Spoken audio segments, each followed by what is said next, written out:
ஆண்டவரும் உலக இரட்சகருமாகிய இயேசு கிறிஸ்துவின் விலையேற பெற்ற நாமத்தினால परमेश्वर उद्धार करता यीशु मसीह के बहुमूल्य नाम உங்க எல்லாருக்கும் அன்பின் வாழ்த்தை தெரிவித்துக் கொள்கிறேன். आप सभी को प्रेम से अभिवादन करते हैं. நல்லா இருக்கீங்களா? आप सब खुश हैं क्या? சந்தோஷமா இருக்கீங்களா? आनंदित हैं? குடும்பத்துல நீங்க எப்படி இருக்கீங்க? परिवार में आप कैसे हैं? உங்க நிலைமையில கர்த்தர் மாற்றுவார். आपकी स्थितियों को बदलेगा. ஐயோ என் வியாதி இன்னும் மாறலையே, मेरी बीमारी नहीं बदली, பலவீனம் மாறலையே, मेरी बलवीनता नहीं बदली, வாழ்க்கையில நிம்மதி இல்லையே, मेरे जीवन में शांति नहीं, ஏக்கத்தோட இருக்கீங்களா? ऐसे बैठे हैं क्या? வேதமச்சதின தியானத்தின் மூலமாக वचन दीपक के रोज के ध्यान के உங்களை अनुसार சந்திப்பதில் நாங்கள் மிகவும் சந்தோஷம் அடைகிறோம். आपसे मिलने बड़े आनंदित होते हैं. நாம் இந்த வார்த்தை கடந்து செல்வோமா? हम आज के वचन की ओर जाएंगे. சங்கீதத்தின் புத்தகம் भजन संहिता की पुस्तक 41ஆம் அதிகாரம் 41वां अध्याय 3இல் சொல்லப்பட்டிருக்கிறது. तीसरे में कहा गया है, படுக்கையின் மேல் வியாதி கிடைக்கிற கர்த்தர் அவனை தாங்குவார். व्याधि के मारे शैया पर पड़े हुए उसको यहोवा संभालेगा. அவனுடைய வியாதியிலே அவன் படுக்கை முழுவதையும் மாற்றி போடுவேன். तो रोग में उसके पूरे बिछौनों को उलटकर ठीक करेगा. தாவீது சொல்லுகிறார், दाऊद कहता है, அவனுடைய வியாதியிலே அவன் படுக்கை முழுவதையும் மாற்றி போடுவார்.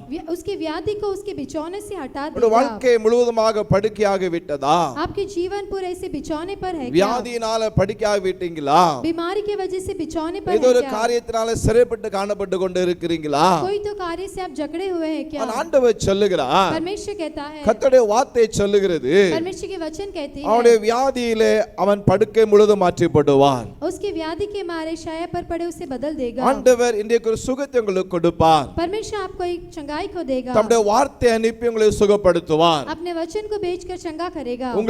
நீங்கள் ஒருவேளை கவலையோடு காணப்பட்டு கொண்டு இருக்கலாம். आप चिंता के साथ होंगे, கர்த்தர் உங்களை தாங்குவார். परमेश्वर आपको உங்க संभालेगा. வியாதியிலிருந்து விடுதலை கொடுப்பார். आपकी बीमारी से आपको உங்க छुटकारा படுக்கை देगा. நிச்சயமாக கர்த்தர் மாற்றுவார். आपके बिछौने के कार्य को बदल அவர் देगा. தம்முடைய வார்த்தை அனுப்பி अपने वचन को உங்களை भेजकर குணமாக்குவார். आपको चंगाई அவருடைய देगा. தழும்புகள் சுகமாவீங்க. उसके घाव से आप ठीक உங்க होंगे. கால்கள் பலனடையும். उनके आपके पैरों पर बल உங்களுடைய आएगा. கைகள் பலனடையும். आपके हाथों पर बल உங்க आएगा. எலும்புகளில் வல்லமை இறங்கும். आपकी हड्डियों में सामर्थ्य உங்க उतरेगी. படுக்கையை நிச்சயமாக கர்த்தர் மாற்றுவார். आपके बिछौने के परमेश्वर இந்த बदलेगा. வார்த்தையை விசுவாசிங்க. इस वचन पर இந்த विश्वास வார்த்தையை कीजिए. நம்புங்க. इस पर भरोसा இந்த कीजिए. வார்த்தையின் மேல தாகமா இருங்க. इस पर प्यासा बने रहिए. சொல்லுங்க, ஆண்டவரே परमेश्वर से என் कहिए, படுக்கையை மாற்றும் ஆண்டவரே, मेरे बिछौनेपन को என் बदल வியாதியை दीजिए. மாற்றும் ஆண்டவரே. मेरी बीमारी को बदल நீங்க दीजिए. கேட்கும் பொழுது इसे सुनते समय நிச்சயமாகவே निश्चय உங்க ही படுக்கையை அவர் மாற்றி போடுவார். आपके बिछौने को वो उलट ஒரு कर அற்புதம் देगा. இன்றைக்கு அவர் செய்வார். एक अद्भुत कार्य आज நாம் करेगा. ஜெபிக்கலாமா? हम प्रार्थना करेंगे. நல்ல பிதாவே, நன்றி செலுத்துகிறோம். प्यारे पिता, आपको धन्यवाद உடைய करते हैं. பிள்ளைகளுக்காக ஜெபிக்கிறேன். आपके बच्चों के लिए प्रार्थना இந்த करते हैं. நாள் யால படுக்கையில் இருக்கிறாங்களோ, जो भी बिछौने पर है, வியாதியில் இருக்கிறாங்களோ, जो भी बीमारी के साथ இயேசுவின் है, நாமத்தில